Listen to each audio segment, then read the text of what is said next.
విమర్శించే ప్రయత్నం చేశారు, కొంత ఇది కూడా చేశారు. ఇది లేదు, మీరు ఇలా పరిస్థితికి వస్తారని నేను ఊహించలేదు, మీరంటే గౌరవం అంటూనే ఆయన కొన్ని పాయింట్స్ ఇది చేశారు.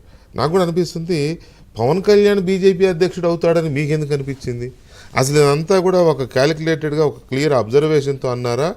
పొలిటికల్గా అప్పుడప్పుడు మైండ్ గేమ్ ఆడతారు, తప్పేం లేదు. రాజకీయ పార్టీలు రాజకీయ నాయకులు మైండ్ గేమ్స్ ఆడతారు. అలాంటి మైండ్ గేమ్ అన్న ఆడారా?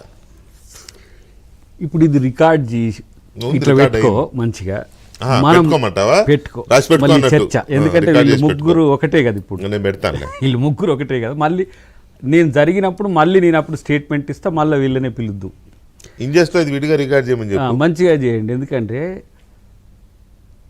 అందరూ శాకాహారులే, రొయ్యల బుట్ట మాయమైంది. ఇది ఎక్కడి సోద్యం? ఇవ్వనన్న వీళ్ళని చూస్తే ఇప్పుడు ఎన్డీఏలో అసలు ఏమన్నా జరుగుతున్నట్టు కనిపిస్తుందా వాళ్ళకు? ఎవరో అంటారట, అనొద్దని ఏఐసిసి మన అధిష్టానం నివారిస్తే ఆగిపోతారట. మనోడు దావోస్లో మంత్రి పేరు ఏం పేరు, ఆయన పేరు ఒక ఇళ్ళతో పోయిండు, ఏమన్నాడు? అక్కడే అన్నాడు, ఆయన ముందే అన్నాడు. ఇవన్నీ ఇలాంటి స్టేట్మెంట్లు వీళ్ళకు రోజు పొద్దుగాలో ఒక ఆస్కారు, సాయంత్రం ఒక ఆస్కారు ఇచ్చి రావాల్సింది. ఎవరికి చెప్తారండి ఈ డ్రామాలన్నీ? మాకు తెలియని. ఇప్పుడు సోదరు ఒక మాట అన్నది, ఇప్పుడు మా విధానం ఆర్ఎస్ఎస్ విధానం మేము ఇంతే, ఏది మేము పాలసీ ఇట్లా ఉంటాం. మీరు సనాతన ధర్మను మీరు నమ్మితే వీళ్ళిద్దరు సోదరిమణులే ఉన్నారు, ఇద్దరు ఆడబిడ్డలే ఉన్నారు. నేను పట్టించుకోను. ఎందుకంటే సనాతన ధర్మలో సతి ఉంది, సనాతన ధర్మలో జోగిని ఉంది, సనాతన ధర్మలో ఏంది బాల్య వివాహాలు ఉన్నాయి, సనాతన ధర్మలో అంటరానితనం ఉంది, సనాతన ధర్మలో వివక్ష ఉంది.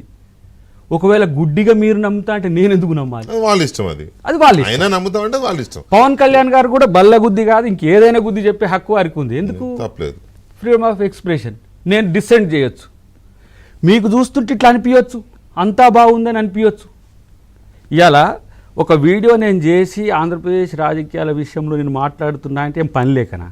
మాకు ఇంకా వేరే పని ఏం లేదు కాదు, పని లేక మాట్లాడతాం. అది మీది క్రాస్ చెక్ చేసుకోండి, మీరు ముగ్గురు పార్టీలు.